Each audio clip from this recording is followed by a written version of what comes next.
Good morning, everyone. Bag of Dawn, stockmarketcaddy.com, February 28th at about 10:30 a.m. And the noise is plentiful. This market, both by the bulls and the bears. The bulls, 4% growth. We're going to 1900. We're going to 2000. It's a new bull market. The bears, it just won't go down. I give up. It never going down. It's never going to go down again. It's just, no matter what happens, the market won't go down.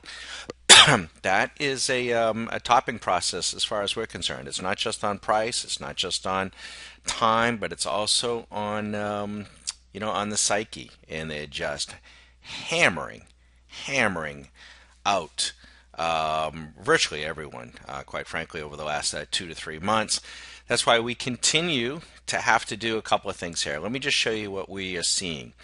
The weekly and the monthly on all the markets has been long, and it's continued to be long. We've made no bones about that. The bulls have the upper hand on the larger time frames, and as long as they have the upper hand on the time frames, for us, all we can do is, if you're in those time frames, great, and then we hedge on the shorter time frames. If you've already taken your profit and you want to try to play the other side, you just have to respect the longer time frames and take the opportunities on the shorter time frames and do it in small size and do it for a small period of time.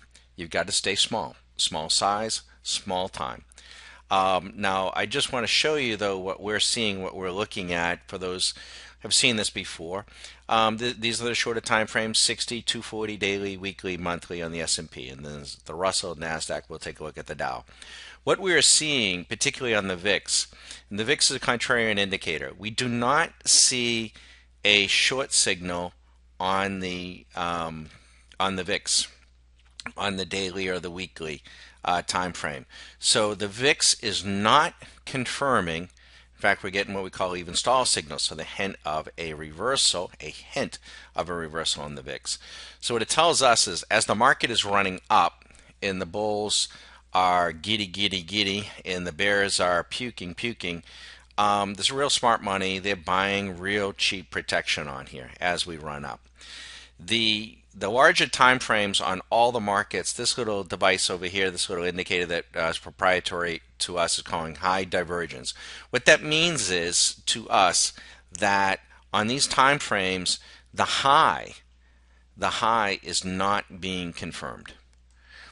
The indicators that are tied to this are saying that the last time we were up here, there were a number of indicators that were higher, and now they're not.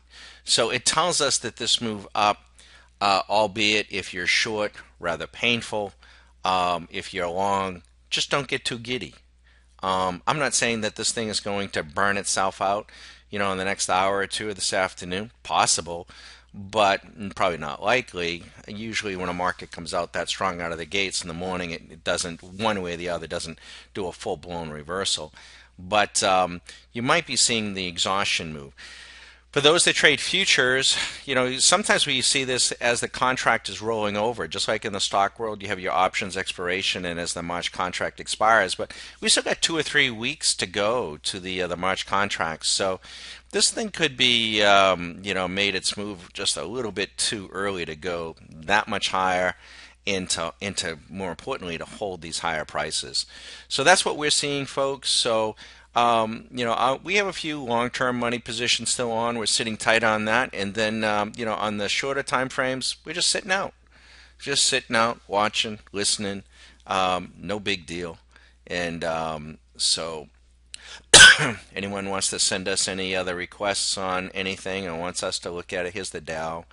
Even on the weekly, it's still flat, and the monthly, we still have the hint of a turnaround still on the Dow. So no biggie. Turn off the noise. Don't let them get in your head, and follow a discipline. Good luck. Be careful.